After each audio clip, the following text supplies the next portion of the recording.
할렐루야. 어제 저녁에는 우리가 첫 시간으로 시간을 구별하자, 날을 구별하자, 그래서 주일날을 구별해서 하나님 앞에 드리자 하는 말씀을 드렸습니다. 그래서 주일날은 하나님이 거룩하게 복주시마 약속하신 날이고 안식하신 날이고 그리고 창조 기념일이고 예수님이 부활하신 날이다 하는 말씀을 드렸습니다. 그래서 주일을 잘 구별해야 된다 하는 말씀을 드렸고, 오늘 이 시간에는 이제 오늘 읽은 말씀 가지고 제자냐 무리냐 제자냐 잠깐 말씀의 은혜를 나누고자 합니다. 신자의 종류에는 여러 종류의 신자가 있다고 합니다. 예를 들면 나팔꽃 신자가 있는데, 나팔꽃 신자는 주일날 아침에만 반짝 얼굴 보이는 신자가 나팔꽃 신자입니다. 감투교인이 있습니다. 교회에 감투 받으려고 나온 사람, 집사 따려고, 권사 따려고 나온 사람, 그래서 감투교인이 있고, 인력거 교인이 있습니다. 가서 꼭 모시고 와야 오는 사람, 인력거 교인이고, 송아지 교인이 있습니다.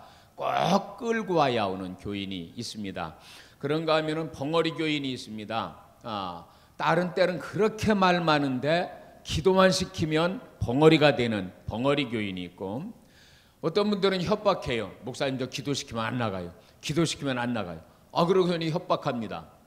또 어떤 사람은 시험 채점관 교인이 있습니다. 그래가지고 점수를 먹인대요. 설교를 듣고, 그리고는 탁탁 체크를 하는 사람이 있어요. 어떤 사람은 목사님 설교를 이 성경책에다가 몇 월 며칠 날 마태복음 5장 1절의 말씀은 몇 월 며칠 날 제목 뭐로 설교했다 다 적어놓고, 그 다음에 한 3년 뒤에 다시 설교를 하면 목사님 이것은 몇 년 몇 월 며칠에 요 본문으로 설교를 했었습니다 이러면서 또 따지는 사람이 있대요. 이게 시험 채점관 교인입니다. 어떤 사람은 유람선 교인이 있어요. 한 교회에 정착하지 않고 이름 석자 올려놓지 않고 이 교회 저 교회 떠돌아다니면서 설교 사냥 다니는 거예요. 그래가지고 유람선 교인이 있습니다. 어떤 교인은 묵상 교인이 있습니다. 오자마자 앉아서부터 그때부터 졸기 시작을 했다가 그래도 축도 딱 끝내고 아멘 하면 그때 벌떡 일어나요. 그리고 나가면서 꼭 나갈 때 하는 말씀이 있어요. 목사님 은혜 받았습니다. 우리 교인 가운데에는 정말로 연세 드신 할아버지 한 분이 예배 시간에 이렇게 의자 가쪽에 앉아 계시다가 졸다가 옆으로 굴러 떨어졌어요. 그런데 다행히 돌아가시진 않았어요. 여러분, 유도구라고 하는 청년이 성경에 보면 창가에 걸터 앉아서 말씀을 듣다가 떨어져 가지고 죽었잖아요. 그런데 사도 바울이 기도해서 다시 살아났잖아요. 근데 문제는 사도 바울은 죽은 유도구 청년을 위해서 기도하여 살려냈지만 난 살려낼 수가 없어요. 그래서 죽으면 안 되거든요. 다행히 안 죽으셨고, 그러고서 다시 올라가서 앉으셨는데, 졸지 말아야 돼요. 예배 시간에 서 있는 사람하고 앉아 있는 사람은 다르긴 해요. 앉아 있다 보면 졸립니다. 그죠? 더군다나 점심 먹고 저녁 먹고 그 이후라든지 그때는 많이 식곤증이 오고 졸린 게 사실이에요. 근데 정신을 바짝 차려야 돼요. 어떤 분은 또 몸이 건강치 못해서 조시는 분도 있어요. 몸이 건강치 못하니까 힘이 들으니까 조는 거예요. 그래서 한 번은 제가 어떤 교회에 갔다가 권사님이세요? 권사님 눈 좀 뜨세요. 그랬더니 아파서 그래요. 그러더라고요. 그런 분도 있습니다. 그러나 어떤 분은 상습적으로 조는 분들이 있어요. 우리 교회에 권사님 한 분이 참 잘 졸아요. 그래서 잘 졸아가지고 제가 한 번은 그분이 농구 경기에 티켓을 가지고 오셨어요. 그래가지고 농구 경기에 구경 가자고 서울로 갔어요. 가가지고 앉았는데 내가 싹 살펴봤더니 거기서도 조시더라고. 그래서 내가 그때 위로받았어요. 내가 설교를 못해서 조시는 게 아니라 이분은 원래 조시는 분이구나. 그 최 권사님이 아니라 저분은 앞으로 조 권사님이라고 해야 되겠구나. 근데 여러분, 성경에 보면요, 성경적으로 이랬어요. 씨 뿌리는 비유가 나오죠. 누가복음에 보게 되면 씨 뿌리는 비유가 나오는데, 씨가 길가에 떨어진 것은 새가 와서 먹어버린다 그랬지요.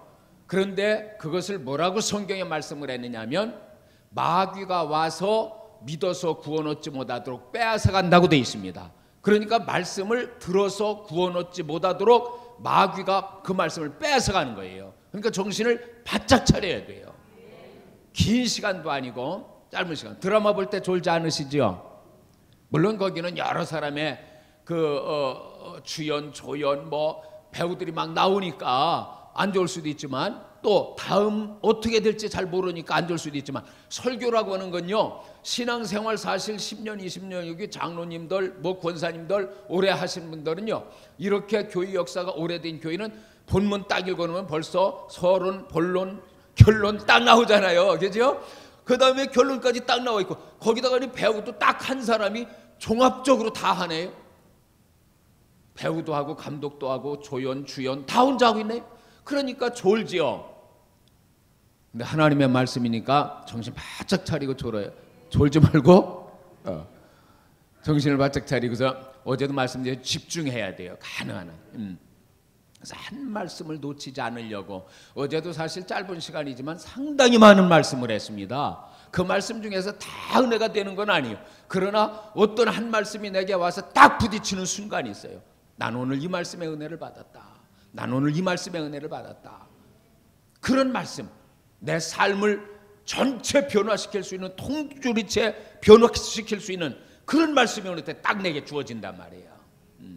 그래서 정신을 차리고 들어야 돼요. 근데 묵상교인은 오자마자부터 감사합니다, 감사합니다. 그런데 또 어떤 교인은 아닙니다, 아닙니다, 아닙니다 이러는 사람이 있어요. 그래도 감사하다고 하는 사람은 앞으로 주는 사람 괜찮은데, 아니래 자꾸 옆으로 아니라는 거예요. 그리고요, 또 특징이 있대요. 좋은 사람 보고서니, 권사님 왜 그렇게 졸어요? 졸지 마. 그러면 내가 언제 졸았어? 이게 꼭 특징이에요. 내가 언제 졸았어? 안 졸았대요. 가끔 조시는 분들이 있을 수 있어요. 근데 습관이 되면 안 된다. 그래서 마귀가 말씀을 빼앗아가도록 하면 안 돼요.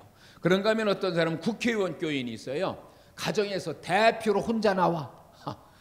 식구들 데리고 다 같이 나와야지요. 가정에서 혼자 대표로 나오는 사람, 이게 국회의원 교인이에요. 어떤 사람은 미꾸라지 교인이 있어요.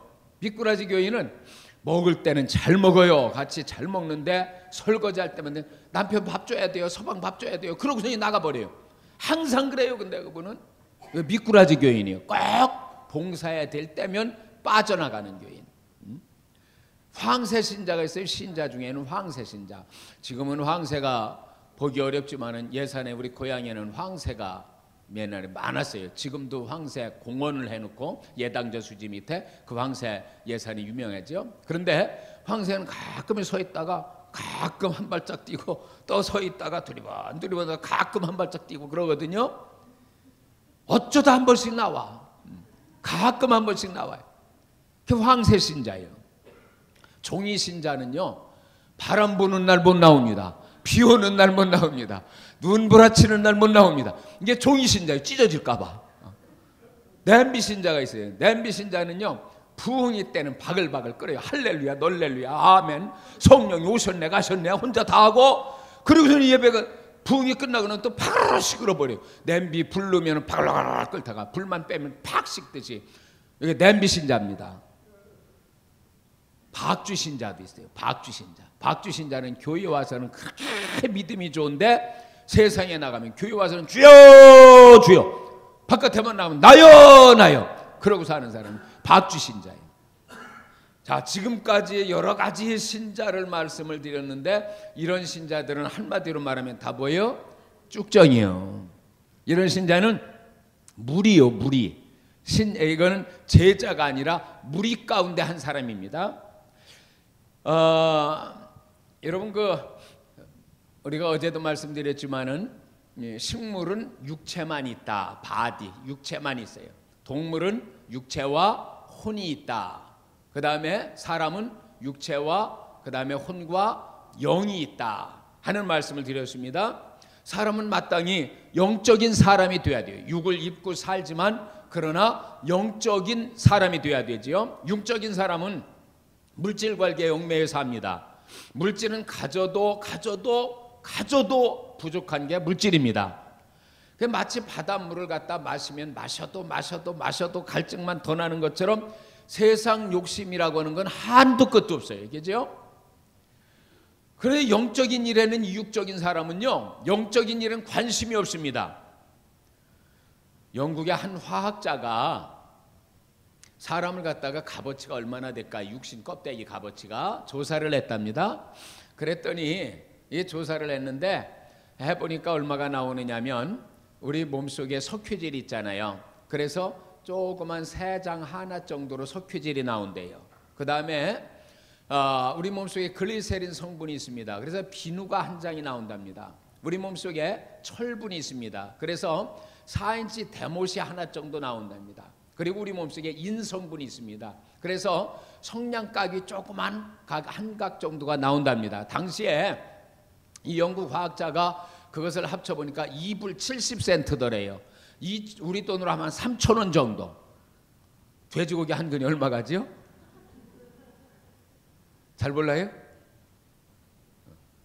돼지고기 한 근 값도 안 되는 거예요. 물론 조금 좀 이렇게 크신 분들은 조금 값이 더 나갈지 모르지만은 육신 껍데기라고 하는 것은 값어치가 그거밖에 안 되더라. 그럼 사람이 소중한 게 뭐냐 말이에요. 하나님의 형상을 따라 창조되어진 영혼이 우리 속에 있기 때문에 소중한 거예요. 학교에서 배울 때는 왜 인간이 소중하냐? 불을 사용한다. 인간은 직립원인에서 서서 걸어다닌다. 인간은 글을 쓴다. 인간은 말을 한다. 그래서 인간이 소중하다. 학교에서 주로 그렇게 배우지만은 여러분, 그것 때문에 소중한 게 아니라 인간은 하나님의 영혼이 우리 속에 있기 때문에 소중한 겁니다. 하나님의 형상을 따라 라고 하는 말씀은 그 영을 우리에게 주셨다고 하는 말씀이에요. 생긴 거 각각 다르잖아요. 그 생긴 모양이 아니고 영을 주셨다고 하는 거예요. 하나님의 형상을 따라. 하나님 참 신기하게도 만들어 놓으셨어요. 얼굴이 여러분 손바닥만한 얼굴인데 세계 70억 인구가 다 다르잖아요. 재료도 여러 가지도 아니고 재료도 똑같은 재료 가지고 요만한 손바닥만한 얼굴바닥인데도 색깔이 다르고 생긴 게 다르고 다 다르. 눈썹 하나만 봐도요, 일자 눈썹 있고 팔자 눈썹 있고 용어 눈썹 있고 반달 눈썹 있고 낀 눈썹 있고 짧은 눈썹 있고 짙은 눈썹 있고 옅은 눈썹 있고 별의별 눈썹이 다 있어요. 여러분 관상 봐줄까요? 집사님들 중에서 권사님들 중에서도 점 보러 가는 분들이 있다며요. 점집에서 다 안 돼요 오면은 와가지고 그런데 또 먼저 권사님 먼저 봐, 집사님 먼저 봐, 아니요 권사님 먼저 봐, 이런 다음에 또 아이고 참. 관상 보고 싶으면 나한테 와요. 코가 삐뚤어지면 수입이 일정치 않고 입술에 점이 있으면 먹기를 탐하고 이새가 벌어져 있으면 거짓말을 잘하고 다 하르니까.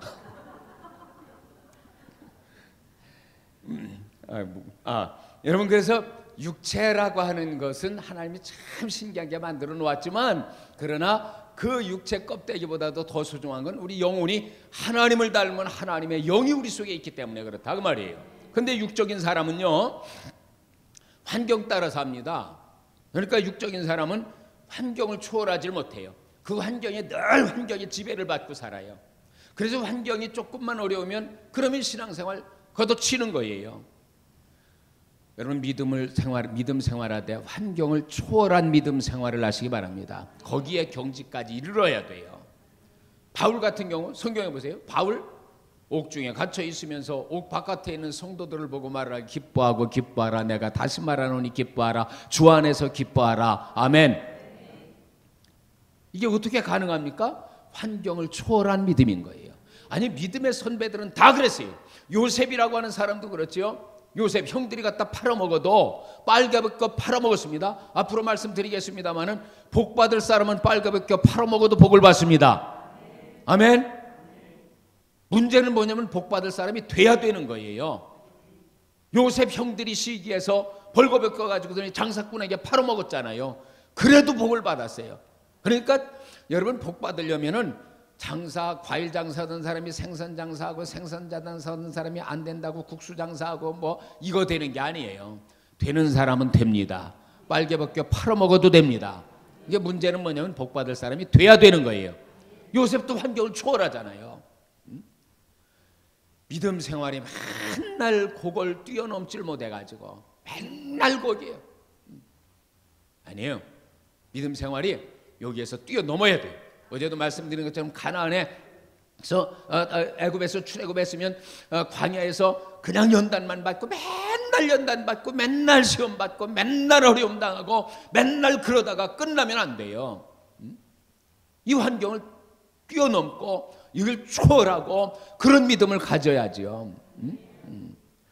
육적인 사람은 그걸 뛰어넘지 못합니다. 사탄의 지배를 받습니다. 마귀가 시키는 대로 합니다. 그런데 혼적인 사람은요, 또 혼적인 사람은 자중심적이에요. 모든 게 자기중심적입니다. 신앙생활도 자기중심적으로 신앙생활을 해요.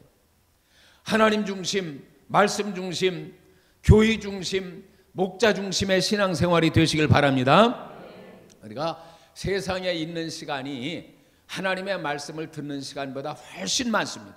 여러분, 우리가 예배를 잘 드리는 사람들이 새벽마다 나오고요, 그 다음에 수요일날도 나오고 주일날도 아침 예배, 오후 예배 드리고 또 뭐 구역 예배도 참석을 하고 그런다고 해도 일주일에 그 시간이 많지 않아요. 몇 시간 안 돼요.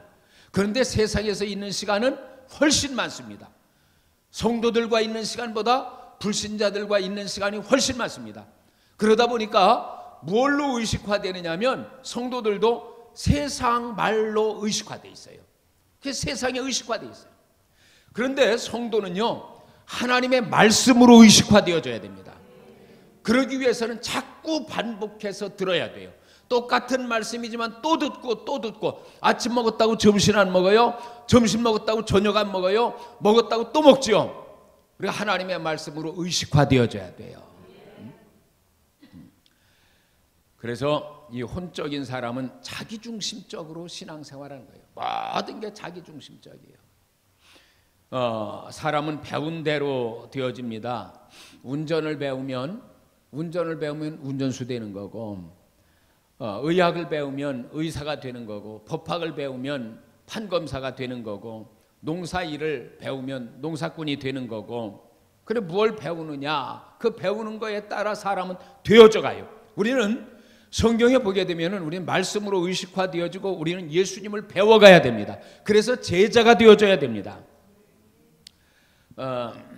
배운 대로 하잖아요. 애들도 어떤 집에 이렇게 신방 가면은, 그러면은 엄마 애가 목사님 오는 거 보고서 그런데요, 막 뛰어 들어가면서 엄마 목사 와 그 얘기는 뭐냐면 늘 집에서 그 엄마 아버지가 야, 목사가 어떻고 저쩌고, 목사가 어떻고 저쩌고, 그러니까 애가 목사 와 그러고 뛰어 들어가는 거예요. 저는 28살에 탕정교회에 왔습니다. 탕정교회에 왔을 때 교인 17명밖에 안 되는, 터도 남이 터 위에 있고 교회 건물도 남이 그냥 건물, 부르코 건물 조그만 그런 교회였어요. 와서 한 2달 만에 이제 차를 샀어요. 처음으로 중고차를 하나 샀는데, 근데 동네 사람들이 어떤 데 지나가다 보면은요, 그냥 담배 질겅질겅 씹어가면서 목사님 어디가? 전사님 어디가? 목사 다 이제 전도사인데 그때도 목사라고. 목사님 어디가? 담배 질겅질겅 씹고 이렇게 쭉 앉아가지고, 내가요, 난 그분들 보고 뭐라고 안 했어요. 교인들 보고 뭐라고 했어요. 당신들이 나가서 목사를 어떻게 말하길래 이 교회 목사, 동네 사람들이 목사 지나가면 담배를 씹어가며 말하냐, 담배 펴가며 말하냐 말이야. 어떻게 앉아서 쭈그려 앉아가지고 그냥 쳐다보고 앉아서 얘기를 하고 있냐 말이야. 당신들이 어떻게 했기에? 지금은요 절대로 그렇게 안 합니다.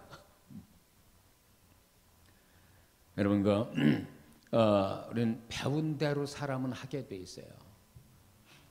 어떤 여름에, 무더운 여름에 남편이 직장 동료들을 데리고 아내한테 전화를 해놓고 밥을 좀 준비하라고, 그러고서 왔답니다. 여럿이 왔어요. 왔는데, 그런데 이제 음식을 차려놓았죠. 아이 보고서니 아무개가 기도해라. 그러니까 7살 먹은 아이 보고 너 보고 내가 기도해라. 그러니까 기도할 줄 몰라요. 그러니까 왜 엄마가 하는 말 있잖아. 엄마가 하던 말대로 하면 돼. 그랬대요. 그랬더니 이 아이가 알았어요. 그러더니 기도하는데, 오 주여, 어쩌자고 이 무더운 날에 사람들을 불렀습니까? 엄마가 음식을 준비하며 그렇게 한 거예요. 이게 본 대로 하는 거예요. 들은 대로 하는 거예요. 사람은 배운 대로 되는 거예요. 사람은요, 누구를 따라다니는 게 참 중요합니다. 그죠? 제가 우리 교회에서 자주 말하는데 사람은 누굴 따라다니느냐 참 중요해요. 여러분 그 노름꾼 따라다니면 뭐 될까요? 노름꾼 되는 거예요. 그죠? 국회의원 가방 들고 따라다니면 뭐 될까요? 국회의원 되는 거예요. 누구 따라다니느냐에 따라 사람이 달라져요. 그러니까 목회자와 가까이 하고 성도들과 가까이 하고 믿음 좋은 사람과 가까이 해야 돼요. 가만히 보세요. 교회 안에서 보면 어떤 사람은요, 하는 일마다 잘 되고 하는 일마다 복을 받고 그런 분이 있어요. 그런 분과 가까이 하라고요. 하는 말마다 믿음의 말을 하는 사람이 있어요. 그 사람과 가까이 하라고요. 우리 교회 한 분은요, 음식을 차려놓으면 잘 잡숴요. 잘 잡수고는 하는 말이 늘 뭐라고 하면, 난 이거 뭔 맛으로 먹는지 모르겠어. 아니 왜 그렇게 잘 잡수고 하는 말이 하필이면 난 이건 뭔 맛으로 먹는지 모르겠어. 그러니까 우리 부목사님 한번 대놓고 하더라고요. 맛도 모르면 잡수지 마세요 그러더라고요. 늘 부정적인 거예요. 말이. 말 한마디로 천냥빛을 갚는다고 하는데 그 말을 이쁘게 못해요. 그렇게. 여러분, 그래서 믿음 좋은 사람 따라다녀야 돼요. 기왕이면 잘 되는 사람 따라다녀야 돼요. 그래서 주의 종들과 기왕이면 가까이 해야 돼요. 목사님이 노름으로 가자고 하겠습니까? 목사님이 술집을 가자고 하겠습니까? 목사님이 죄지러 가자고 하겠습니까? 혼적인 사람은 자기중심적이다. 그래서 기분 내키는 대로요. 혼적인 사람은요, 기분 좋으면 잘합니다. 자기 마음에 맞으면 잘합니다. 그런데 자기 마음에 맞지 않으면 나오는 말이 뭐냐면 하나님이고 나발이고 그래. 아니 왜 하나님 다음에 나발이 나와요? 참. 왜 하나님 다음에 나발이 나오는지 모르겠어요. 하나님이고 나발이고. 네, 없대요. 없대. 여러분, 혼적인 사람은 욕구불만에 쌓여 있습니다. 매사에 불만과 불평이 많습니다. 교회 가운데 교인들 가운데도 원불교 교인들이 있대요. 원불교 교인이 뭔 줄 알아요? 원망하고 불평하는 교인. 원불교입니다. 혼적인 사람은 사탄과 야합합니다. 큰 일을 못합니다. 에이 다음에 하지. 다음에 하지. 큰 일을 못해요. 영적인 사람은 하나님 중심으로 삽니다. 성령의 지배를 받고 삽니다. 그래서 내가 나를 지배하는 게 아니라 성령님이 나를 지배하도록 그렇게 성령님께 맡기고 사는 거예요. 사탄의 유혹은 받기는 받아도 이겨냅니다. 마틴 루터가 그런 말 했죠. 공중에 지나가는 머리 위에 지나가는 새는 어쩔 수 없다. 그러나 내 머리에 둥지를 틀게 두어서는 안 된다. 그 얘기가 뭐예요? 유혹은 있어요. 예수 믿고 구원받고 거듭났고 하나님의 사람이 된 우리도 유혹은 있습니다. 그러나 그 유혹을 뿌리쳐야지 그 유혹에 머리에 둥지를 틀도록 두면 안 되는 거예요. 성령이 충만할수록 유혹은 와도 그 유혹을 뿌리칠 수 있는 힘이 생기는 겁니다. 그리스도인은요, 어떤 사람이 그리스도인입니까? 로마서 8장 9절에 보게 되면 그리스도의 영이 있는 사람이 그리스도인입니다. 그러니까 교인과 그리스도인은 달라요. 여러분, 교인은 교회 드나드는 사람이 교인입니다. 그냥 교회에 와서 의자에다 궁둥이 도장 찍고 가는 사람은 교인이에요. 교회 성전뜰을 드나드는 사람, 마당 밟는 사람 교인이라고 합니다. 그리스도인은 누구냐? 그리스도의 영이 있는 사람이에요. 내 속에 그리스도의 영이 있는 사람. 직분이 관계가 아니에요. 특별히 여러분, 우리 나사렛 교인은요, 흔히들 이 직분에 많이 매여 있어요. 내가 누군데? 한 번은 우리 교회에서 주일날 권사님과 장로님들만 주일날 이렇게 기도를 오전 예배에는 시키고 오후 예배에는 집사님을 오후 예배 기도를 시키고 저 주로 이제 그렇게 왔어요. 그런데 한 번은 그날 기도 순서를 맡은 분이 권사님이 빠졌던가 어떻게 됐어요? 하여튼 사정이 생겼어요.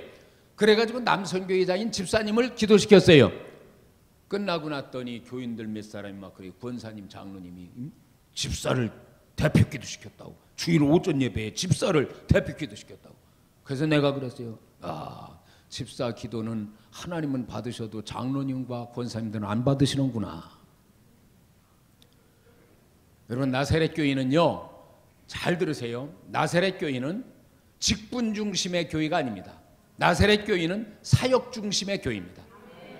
사역 중심의 교회. 우리 교리 장정 자체가 그렇게 되어 있습니다.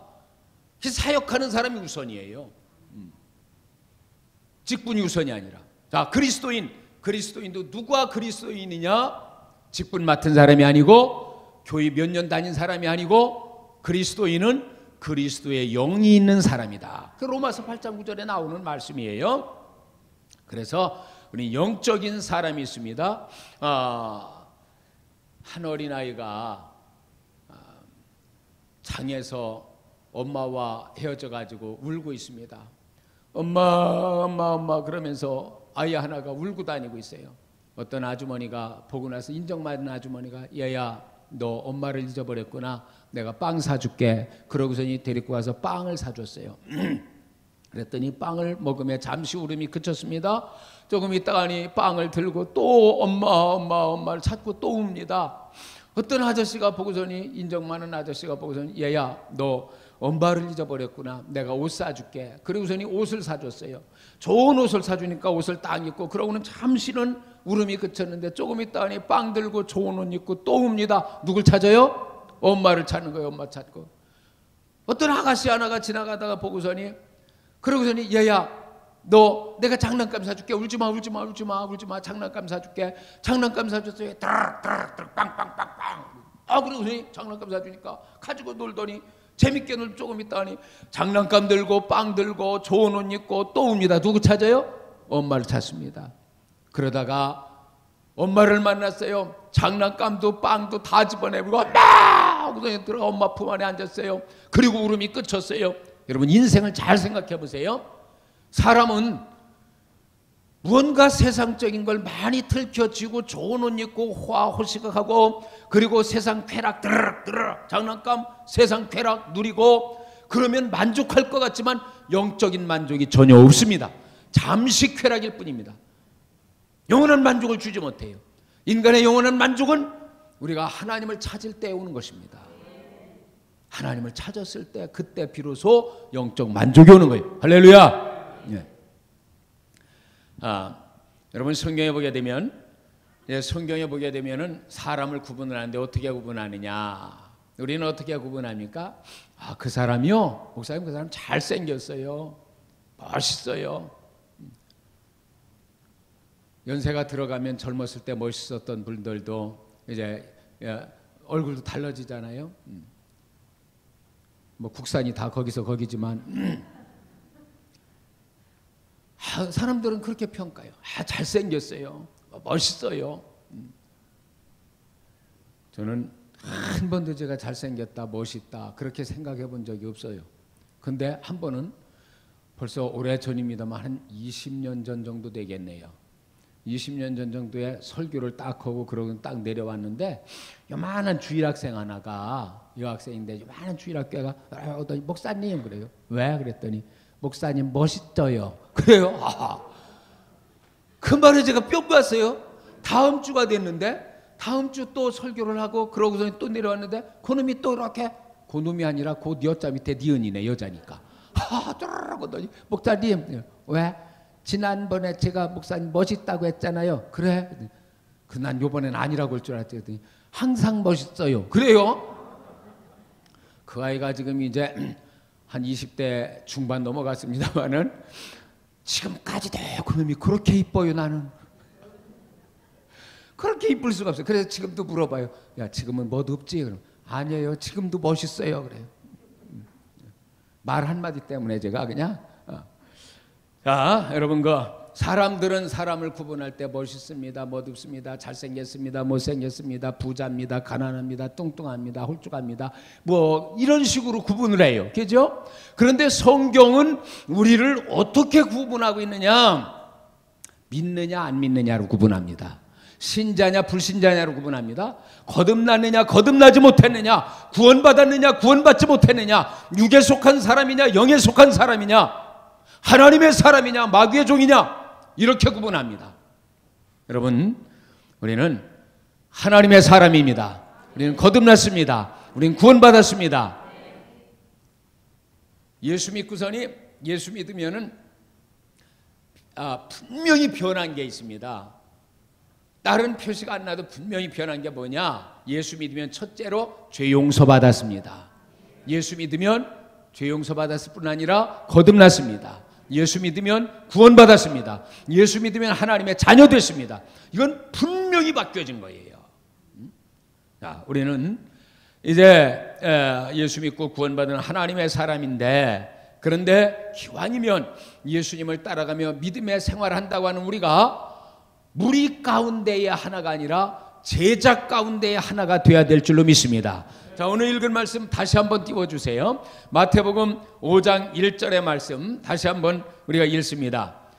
낮 시간에 이제 젊은 분들이나 대부분 직장에 가시고 그러고 별로 이제 연세 드신 분들이 주로 오셔서 나 오늘 낮 시간에 성경을 좀 많이 찾을까 그랬는데, 그래도 잘 찾으시죠?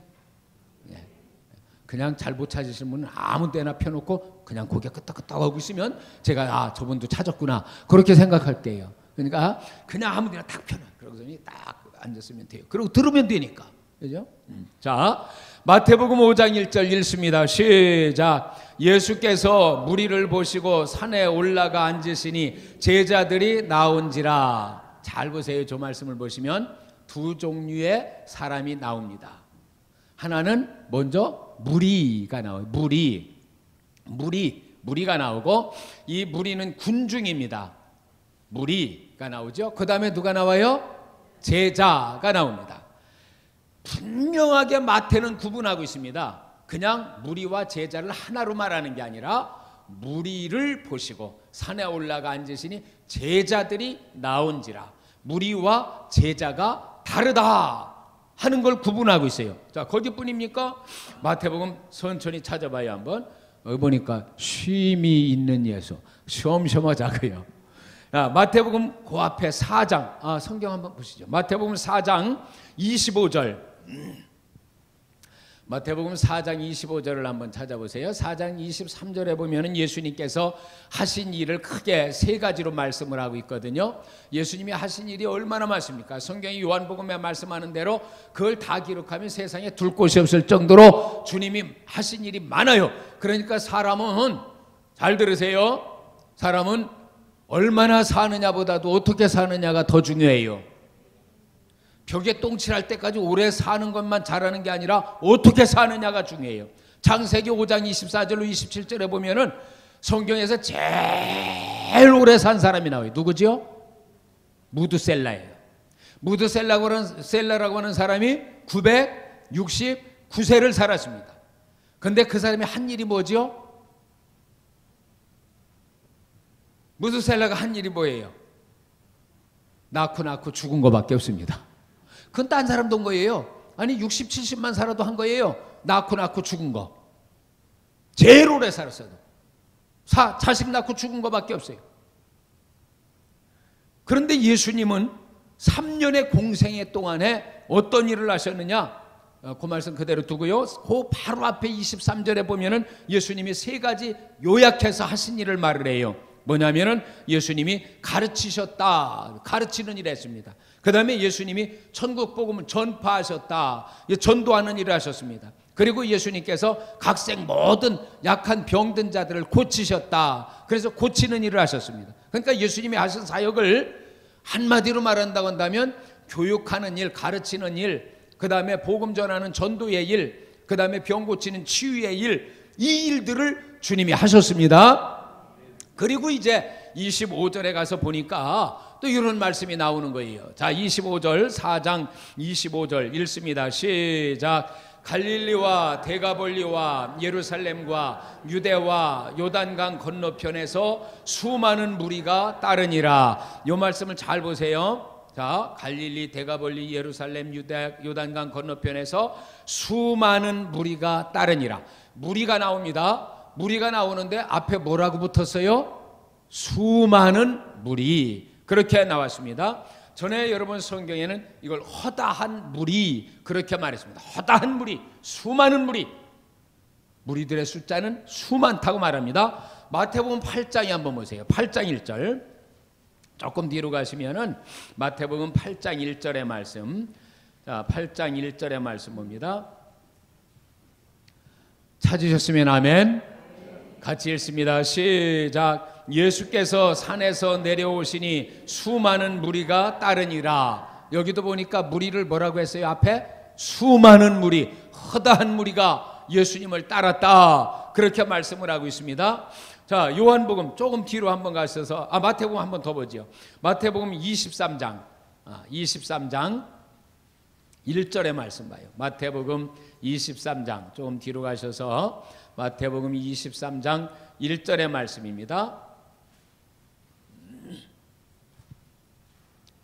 천천히 찾으셔도 돼요. 마태복음 23장 1절의 말씀. 자, 읽습니다. 시작. 이에 예수께서 무리와 제자들에게 말씀하여 이르시되, 누구 나와요? 무리와 제자들. 무리가 있고 제자들이 있다. 분명히 구분이 되어집니다. 그 다음에 한번 마태복음 27장 조금 더 나가세요. 27장 15절의 말씀 한번 봅니다.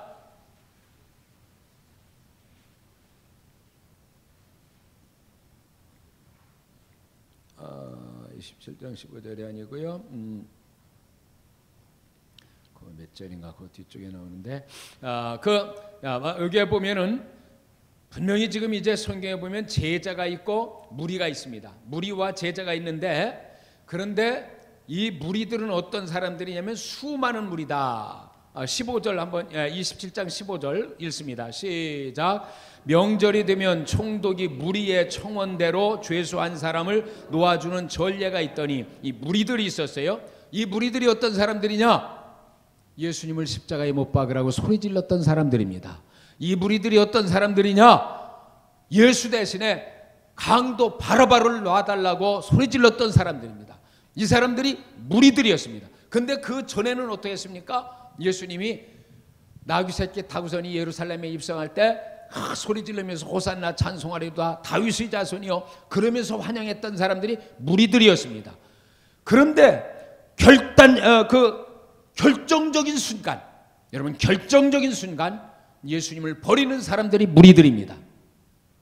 평소에는요, 호산나 찬송하리로다 소리 지르고 자기들의 겉옷을 갖다가 예수님의 발 앞에 깔고 종려나무까지 잘라다가니 예수님의 발 앞에 깔았던 사람들이에요. 그런데 결정적인 순간 예수를 십자가에 못 박으라고 소리 질렀던 사람들이 무리들입니다. 잘 들으셔야 돼요, 여러분. 자, 요한복음에도 보면은 누가복음, 마태 다음에 누가복음 보죠. 누가복음 23장, 누가복음, 마태, 마가, 누가복음 23장 18절의 말씀 봅니다. 누가복음 23장 18절의 말씀.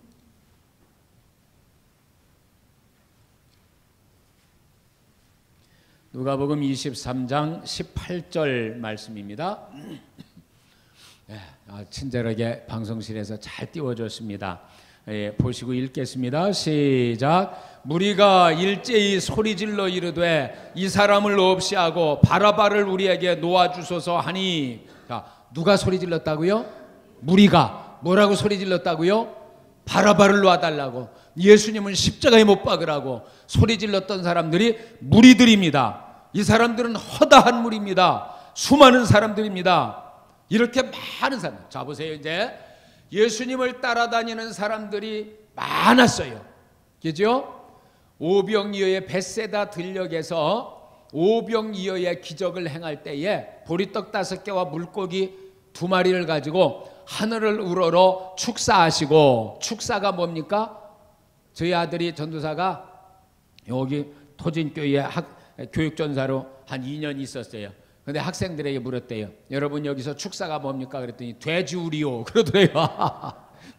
여러분 여기서 보리떡 5개와 물고기 2마리를 들고 하늘을 우러러 축사하셨다고 하는 말은 감사기도 하셨다, 그 말이에요.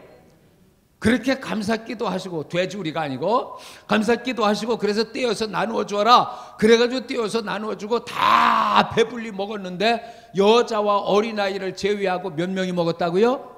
5,000명이 먹고도 12바구니가 남았다 그랬습니다. 자, 여러분, 이렇게 많은 사람들이 예수님을 따라다녔어요.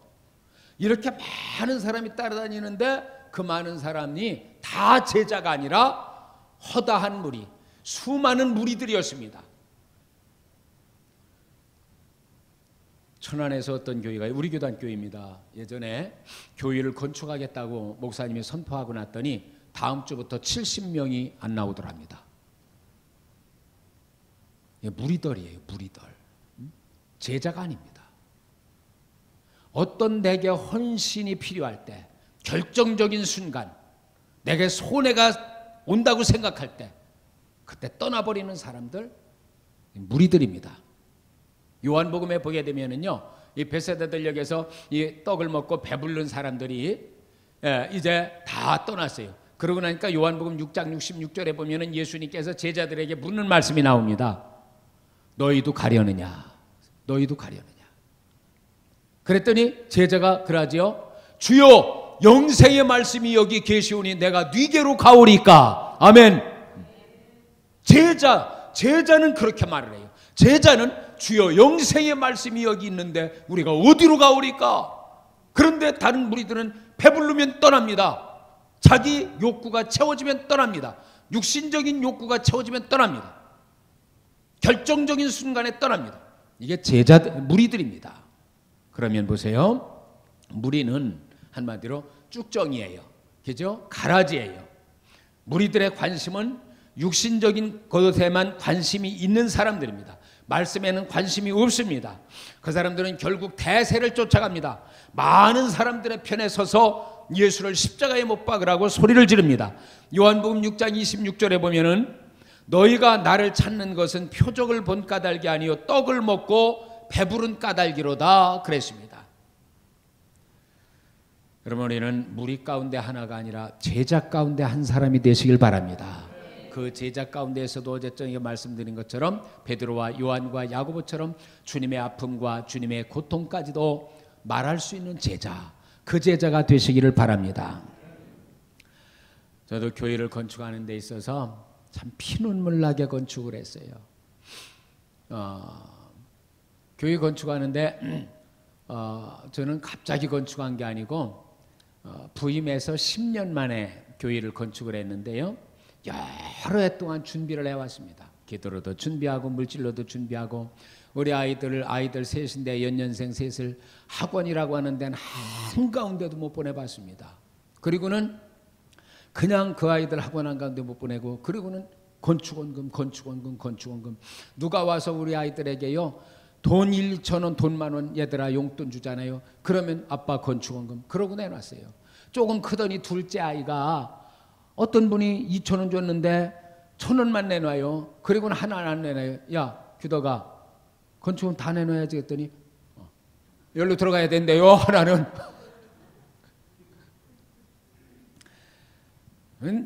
교회 건축하는데요. 이 교회도 여러분 건축하고 어느 교회고 건축하는데 거기에는 목회자와 성도들의 수많은 땀과 눈물이 거기에 있지 않습니까? 우리 교인들은요 젊은 목사 잘못 만나가지고 고생 엄청 했습니다. 아무튼 별의별 거 다 하고요. 사과도 예산에 가서 400짝을 갖다가 사과 컨테이너 박스 400짝 갖다 동네 90호밖에 안 되는 데다가 사과짝 다 팔아먹어. 저 중광교회 우리 그 중광교회 거기는 마늘을 생강 많이 하거든요. 그 친구 목사님이 거기 있을 때 가가지고 생강을 20kg짜리 10푸대를 사왔어요. 근데 동네 90호인데 생강 10푸대를 200kg를 사가니까 팔아먹은 사람이 걱정을 하는 거예요. 그래가지고는 저녁마다 전화 와요. 아니 목사님 그거 어떻게 팔았어요? 얼마나 팔았어요? 저녁마다 깎아먹는 사과도 아니고 어떻게 다 팔았어요? 그래 다 팔았어. 걱정하지 마. 다 생강 팔어. 사과 갖다 팔어. 우리 안 식구가요. 사촌 오빠 통해 가지고서는 중국에서 들어온 팬티를 갖다가 파는데 10,000원에 12개씩인가를 갖다가니 팬티를 갖다 팔았어요. 갖다 팔아가지고 한 번은 구역예배 드리고 나니까 아파트에 있는 여자 집사님들이 자기들끼리 키키 때문에 웃어요. 왜 우느냐고 그랬더니 그 아파트에 팬티가 똑같은 게 다 널려 있대요. 오죽하면요 10,000원짜리 팬티 12장씩 10장인가 12장씩 10,000원짜리 팬티 팔아가지고 100만 원 넘게 이득금을 갖다가 1,000만 원 이상어치 팔아가지고 건축원금을 할 정도로 했으니 말이에요. 여러분 겨울이면은요 영광에 가가지고서니 차로 가서 트럭 가지고 가가지고 영광 굴비를 떼다가 한 차 갖다 팔고 또 한 차 갖다 팔고 한 번 가져오면은 이거는 생물이잖아요. 여러 날 둘 수가 없잖아요. 일주일 내 3, 4일 내에 지어야 됩니다. 다 교인들이 막 다 대들어가지고 배가 이만한 사람도 대들고 이렇게 꼬부러진 할머니도 대들고 다 대들어가지고 그래가지고 온양바닥으로 천안바닥으로 아파트 문 두드리고 어떤 사람은 2단 아니냐고 그러더래요. 그렇게 해서 한 해 겨울에 3천만 원어치를 팔았어요. 굴비를. 놀라지도 않아요. 이득금을 700만 원 만들어가지고 건축원금. 그 우리 교인네 그래요. 우리 교회 와가지고 돌아다니면 냄새 맡아보면 사과 냄새, 귤레, 뭐 생강 냄새, 거기다가 에프킬라 500원 뛰게 하는 거 에프킬라 팔고 김 갖다가니 팔고 양말 갖다 팔고 세상에 아는 게 없어요. 여름이 되면은 해수욕장에 권사님들 집사님들이 김치 담아가지고서니 대천 해수욕장으로 가고 또 그다음에 물 올려가지고서니 대추에 해수욕장 가가지고 모래바닥에 푹푹 빠지면서 돌아다니며 젊은 사람들 보고서는 이것 좀 팔아달라고 이것 좀 팔아달라고 그래가지고 김치 팔고 생수 팔고 그래가지고 그거 갖다니 건축원금하고. 이야, 사기당한 얘기 다음에 한번 할게요. 건축업자한테 사기를 당해가지고 재판을 3년 7개월을 내가 재판을 하면서 거의 인사불성에 2번 가고요. 하는 말은 들리는데 의사 표현 못하고 대답도 못할 정도로 2번 갔어요. 야, 그래서 사람이 마지막까지 청력이 살아있다고 하잖아요. 제일 마지막까지 남아있는 게 청력이라고 하는데 그 말 난 믿어요. 하는 소리가 들리는데 아무런 의식을 표시를 못할 정도로까지. 야, 기가 막힙니다. 전과 그 집안이 식구 전과가 30범이 넘어요. 그 사람하고 3년 7개월을 싸웠어요. 그 사람도 질렸다고 할 거예요. 딴 데서는 딴 사람들하고 싸우면 조금 허다가니 딴 사람이 다 포기하고 웬만큼 주고 손들고 마는데 우리 학교 다닐 때 그랬어요. 강수명 교수님 혹시 아시나요? 강수명 교수님들 그랬어요. 최고집 위에 강고집이고 강고집 위에 황고집이라고. 그렇게 피눈물 나게 하나님의 교회가 세워진 거지요. 여기도 그럴 겁니다. 그럴 때에요 끝까지 믿음을 지키고 그 가운데 끝까지 헌신하고 그러면서 목사에게 힘이 되어주고 하나님 성전을 건축하는 일에 헌신해온 분들이 있는가 하면요, 어떤 분들은 그때 떠난 분들도 있어요. 거기서 알곡과 쭉정이 가려집니다. 여러분 끝까지 믿음을 지키시기 바랍니다. 무리 가운데 하나, 허다한 무리 가운데 한 사람이 아니라 제자 중에 한 사람이 되시길 바랍니다. 제자의 삶이란 무엇입니까? 우리 마태복음 7장 한번 보겠어요. 마태복음 7장 29절 말씀. 마태복음 7장 앞으로 다시 마태복음 7장으로 가셔서 마태복음 7장 29절. 자, 마태복음 5장부터 7장까지를 갖다가 5장, 6장, 7장을 예수님이 산에 올라가셔서 마태복음 5장 1절에 보면 이렇게 말씀해요. 예수께서 무리를 보시고 산에 올라가 앉으시니, 산에 올라가 앉으셨어요. 그 다음에 8장 1절에 보게 되면은 예수께서 산에서 내려오시니 그랬어요. 그래서 자, 마태복음 5장, 6장, 7장을 갖다가 산상설교 또는 산상수훈 그렇게 말을 합니다. 그 산에서 예수님께서 가르치신 보배로운 교훈이다 그 말이에요. 그런데 이렇게 이제 마태복음 5장서부터 쭉 예수님께서 말씀하시는데 이 말씀은 누구에게 하신 말씀이냐면 무리에게 하신 말씀이 아니라 제자들에게 하신 말씀입니다. 그래서 제자의 삶에 대해 쭉 말씀을 마태복음 5장부터 하신 거예요. 하고 나서 그 다음에 이제 마지막 7장 여러분 29절의 말씀에 한번 가봐요. 마태복음 7장 29절 띄웠어요. 같이 읽습니다. 시작. 이는 그 가르치시는 것이 권위 있는 자와 같고 그들의 서기관들과 같지 아니함일러라. 잘 들어보세요. 이 말은 무슨 말이냐면 예수님이 결론적으로 말씀을 하시는 거예요. 금식은 이렇게 해야 되고 기도는 이렇게 해야 되고 너희는 빛과 소금의 역할을 감당해야 되고 그래서 너희 착한 행실을 통해서 많은 사람이 하나님 아버지께 영광을 돌리게 해야 되고 그러면서 너희는 먼저 하나님의 나라와 하나님의 의를 구해야 되고 쭉 말씀을 이게 다 산상에서 가르치신 말씀이에요. 그렇게 가르치시고 나서 결론적으로 마지막에 가서 하신 이제 말씀을 하시고 났는데 그 다음에 이 뭐라고 말씀하냐면 이는 가르치는 것이 권위 있는 자와 같고 그들이 서기관들과 같지 아니함일러라. 서기관들과 같지 아니했다. 가르치시는 게 달랐다. 이 말은 뭐냐면 제자의 삶은 다른 삶이다. 달라야 된다. 제자의 삶은 제자의 삶은 무리의 삶과 같지 않습니다. 제자의 삶은 다른 사람과 다른 겁니다. 성도의 삶은 불신자와 같지 않습니다. 달라야 됩니다. 예전에는 그랬어요.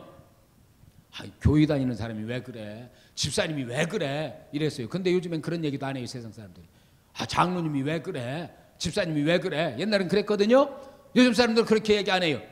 그 얘기는 뭐냐면 너덜이나 나나 이제 똑같다 이 얘기예요. 예전에는 달랐다 그 말이에요.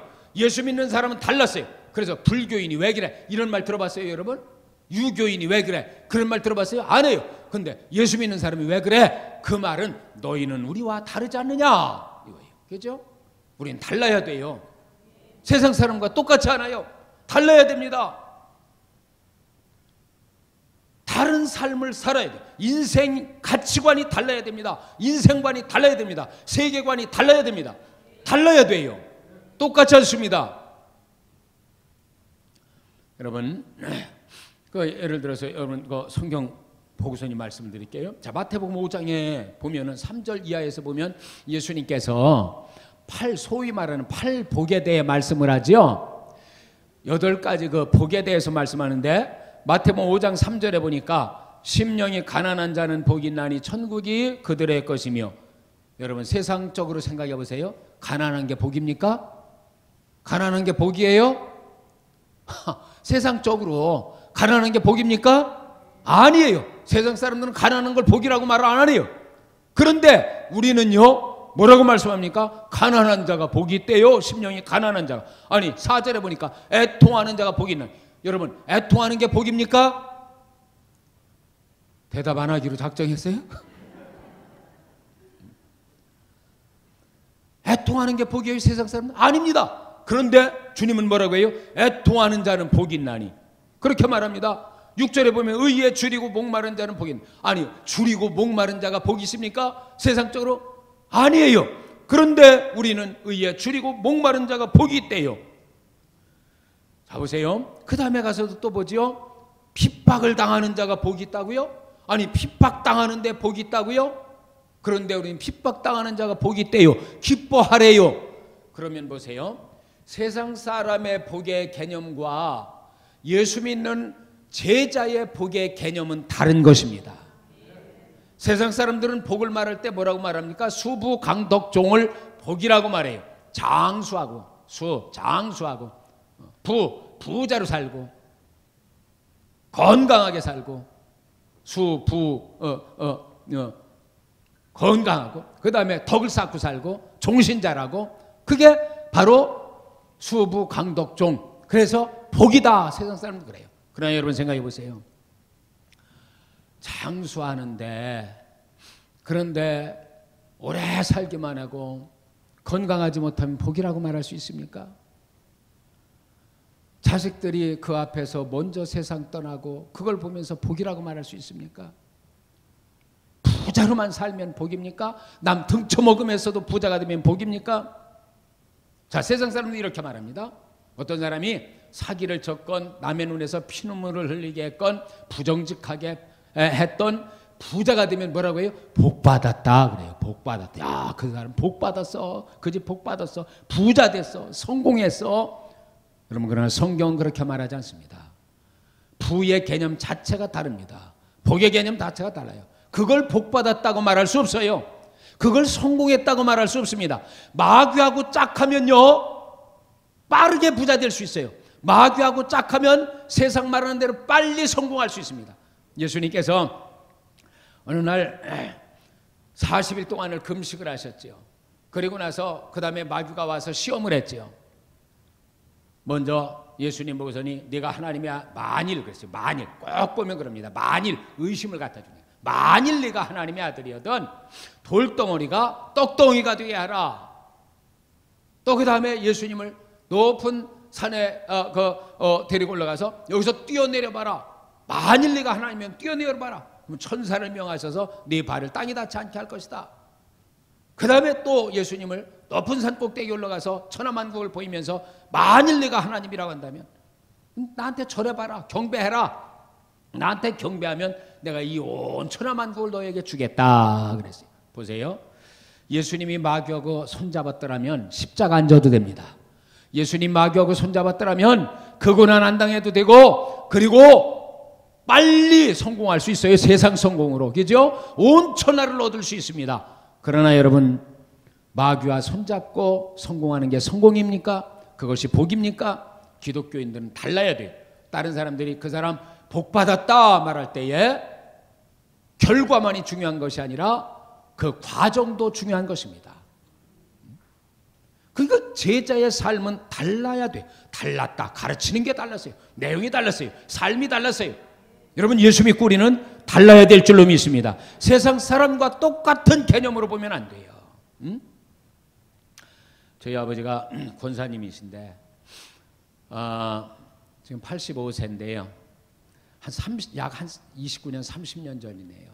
그때에 주일날 교회를 안 가시고 목사님하고 마음이 안 맞아서, 그래서 이제 목사님하고 마음이 안 맞으니까, 그러니까 싸우기는 싫고, 그러니까 그냥 본인이 나는 그래도 믿음이 있다, 나는 그래도 하나님 섬기고, 나는 그래도 절대로 흔들리지 않는다, 그러면서 주일을 범하기 시작하는 거예요. 주일 범하다 보니까 사람 만나러 가고, 그러다 보니까 돈 벌러 가고, 그러다가 어느 날 아침에요, 일찌감치 부지런하셔가지고 오토바이 타고선이 가시는데 반대편에서 차가, 음주운전한 차가 중앙선 반대편에서 건너와가지고 오토바이를 치웠습니다.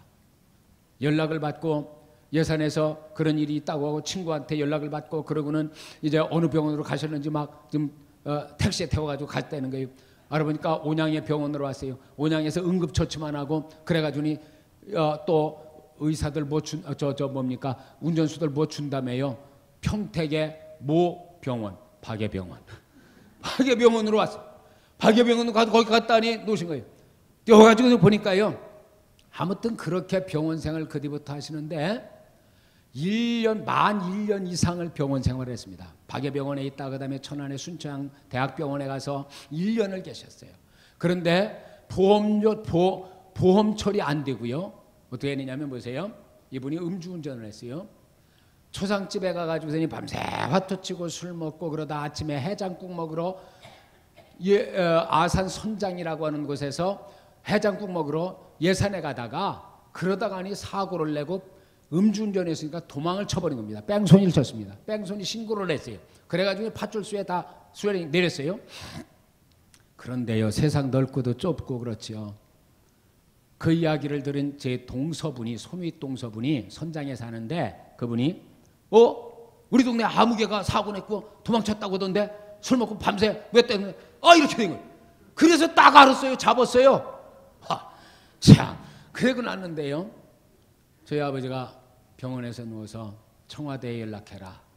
청와대에 과장 한 분이 있는데 옛날 우리 할아버지 때부터 그분 아버지 산소 쓰게 해줘가지고 우리 집하고 잘 아는 집안인데, 그분이 청와대 과장으로 있으니까 빠져나가지 못하도록 그놈 잡아넣으라 이거예요. 그런데 제 마음에 그게 아니에요. 그 집을 알아봤더니 그 부인이 딸만 넷인데 선장에서 향다방이라고 하는 다방을 물장사하고 있어요. 그리고 그 남편은 말하자면 건달이에요, 건달. 가진 것도 없고 그 세에 들어간 게 300만 원인가래요. 그런 집에서 그렇게 됐으니 어떡합니까? 제가 아버지 그랬어요. 아버지, 이건 아버지가 회개해야 될 일입니다. 주의를 범하고 돈 벌러 다니고, 주의를 범하고 하나님 앞에 나가지 못하고, 그 부분을 회개해야 됩니다. 하나님 아버지 사랑하기 때문에 아버지를 치신 겁니다. 생명은 안 걷어가실 겁니다. 어느 정도 했냐면요, 다리 뼈가 세 동강이가 났는데 한 도막이 튕겨쳐 나가서 어디 갔는지 없어요. 그 다음에 여기가 7도막이 났습니다. 이 턱이 7도막이 났어요. 다리 한쪽이 부서졌는데 너무 많이 부서져가지고 뼈를 수술을 할 수가 없고 그대로 기부스를 해서 아물게 그냥 붓게 만들어 둬야 된답니다. 그럴 정도가 됐어요. 죽는다고 볼 수밖에 없을 정도로요. 하나님께서 아버지 생명 안 거둬가실 겁니다. 아버지가 이번에 회개해야 됩니다. 제 믿음으로는 아버지가 하나님께서 아버지 치료를 위해서 예를 들어 4천만 원을 하나님이 집어넣겠다 하면은 그러면 암만 그 사람한테 보상을 받아도 그만큼 집어넣고 그 다음에 보상받은 거 다 집어넣을 겁니다. 없는 사람, 가난한 사람은 그래도 남편이 있어야 됩니다. 있는 사람은 남편 없어도 살아갈 수 있지만 없는 사람은 그래도 건달이라도 그 남편이 있어야 됩니다. 그 사람 집어넣는다고 아버지가 빨리 낳는 거 아닙니다. 용서해 주세요. 그 아들이 목사가 그러니까 할 수 없이 용서를 하셨어요. 그래가지고 아들이 알아서 해라. 동생들이 저한테 항의를 해요. 오빠 바보냐고. 응? 그런 법이 어디 있느냐고. 오빠 바보냐고. 응? 형 바보냐고. 응? 제가 합의를 얼마에 해줬느냐면 당시에 그 집이 보험도 안 들어가지고 이 차가 그래가지고니 책임보험으로만 보상받을 수 있는 게 최고액이 1200이었습니다. 그 1200 받고 그거 받고 합의해 준 거예요. 그리고 예수 믿으세요. 내가 앉아서 예수 믿어라. 우리 가정도 회개해야 될 게 있지만 당신 가정도 회개해야 될 것이 있는가 보다. 그 여자분이 다방에 앉아 나와 얘기하는데 펑펑 울어요. 그 얘기 듣고. 그러면서 신앙생활을 했었습니다. 물장사하면서 몇 년 전서부터 성경책 어디 간지 모르고 하나님 떠나고 교회 떠나 그렇게 살아왔습니다. 목사님 고맙습니다. 죄송합니다. 이렇게 해주시는 분이 세상에 어디 있습니까? 저희 교회 나가겠습니다. 그러고서는 선장감리교에 그 가족이 다 나갔어요. 그래가지고 선장바닥에 아산시 선장면에 나는 모르는데 다른 사람들이 선장면 사람들이 탕정교회 황하성 목사를 다 알았대요. 여러분, 우리는 달라야 되지 않습니까? 세상 사람하고 똑같이 할 수 없지 않습니까? 왜요? 주님이 다르게 살라고 다른 교훈을 주셨으니까요. 그게 제자니까요. 주님 따라다니는 많은 사람들이 병 고치려고 따라갔고 배불리려고 따라갔고 책 잡으려고 따라다니는 사람들도 있었습니다. 또 주님을 만난 사람들 가운데도 보면은요, 주님 만나고 다 기쁨으로 돌아간 것이 아니었습니다. 문제 해결받고 돌아간 게 아니에요. 어떤 사람은 주님 만나고 문제를 해결받았지만 어떤 사람은 주님 만나고요 마음에 분해 돌아간 사람도 있어요. 그죠? 서기관, 바리새인들, 주님께서 독사의 자식들아 그러면서 책망을 하고 겉과 속이 다르다고 책망을 할 때 그들은 예수님 만나면 분해서 돌아갔습니다. 어떤 사람은요 예수님 만나고 근심하며 돌아갔습니다. 마태복음 19장 16절 이하에 보게 되면 한 부자 청년 유대 관원이 나옵니다. 젊은 청년인데도요 유대 관원이에요. 우리로 말하면 국회의원이에요. 거기다가니 부자라 그랬어요. 젊은데도요. 거기다가니 이 사람이 도덕적인 사람이에요. 그래서 율법에 말한 것을 다 이걸 지키라 했더니 지켰다고 말을 했어요. 아주 멋있는 청년이지요.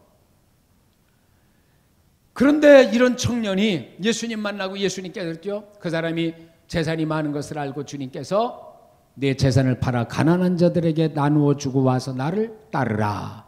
그랬더니 그 사람이 뭐라고 갔어요? 성경에 보니까 마태복음 19장 그 마지막 절에 보게 되면은 그 내용 중에서 22절이에요. 마태복음 19장 22절에 보면은 그가 재물이 많음으로 근심하며 돌아갔다. 근심하며 갔다. 자 보세요. 예수님 만나고 근심하며 가면 되겠습니까? 예수님 만나고 여러분 분해서 돌아가면 되겠습니까? 예수님 만나고 여러분 문제 해결받고 예수님 만나고 기쁨으로 돌아갈 수 있어야 되지 않겠습니까?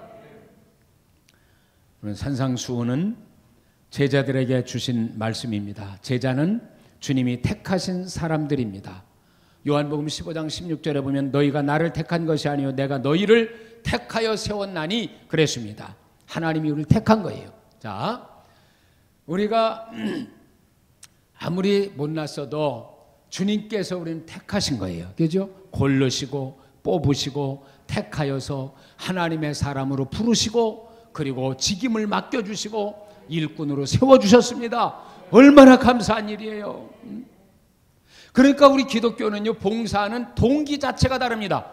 불교는 예를 들어 구원을 얻기 위해 열반에 들어가기 위해 선행을 행하는 거예요. 그런데 우리 기독교는요, 왜 헌금하고 감사헌금, 왜 하나님 앞에 감사의 예물을 드리냐? 구원 얻기 위해서 아니요, 구원 얻었기 때문입니다. 왜 10의 1조 생활을 하느냐? 아까운데? 아니요, 하나님이 우리에게 구원을 베풀어 주셨기 때문에 하는 거예요.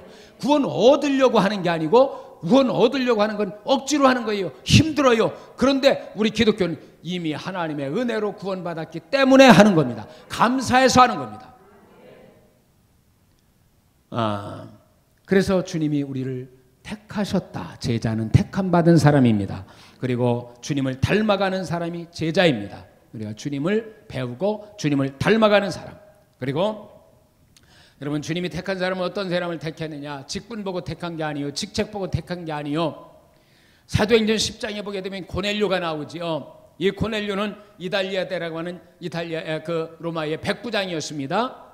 그런데 하나님께서 그를 기억하셨다고 말씀하는데, 네가 백부장인 것을 기억했다, 그렇게 말씀하지 않았어요. 뭐냐면 그의 기도와 그의 구제와 그의 경건을 기억하셨다고 말씀했습니다. 주님이 보시는 건 뭡니까? 우리의 직책을 보는 게 아니에요. 너 부자냐 가난하냐 그거 보는 게 아니에요. 주님이 보시는 것은 바로 우리의 경건 제자의 삶을 보시는 것입니다. 자, 말씀의 결론을 맺겠습니다. 저는 시간을 딱딱 지켜요. 자, 성경은 여러분 우리를 무리냐 제자냐라고 묻고 있는 거예요.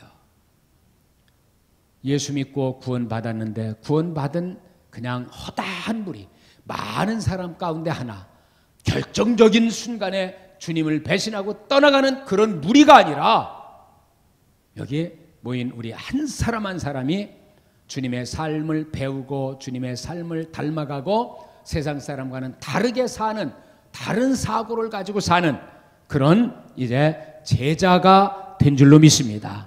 그런 제자의 삶을 사시길 주의 이름으로 축원합니다. 기도하겠습니다. 헌금 봉헌 드립니다. 이 여순길 권사님 감사헌금 지켜주시고 건강하게 하옵소서. 무명으로 드렸고요. 무명 또 드렸습니다. 늘 동행해 주시고 축복해 주셔서 이예슬 드렸습니다.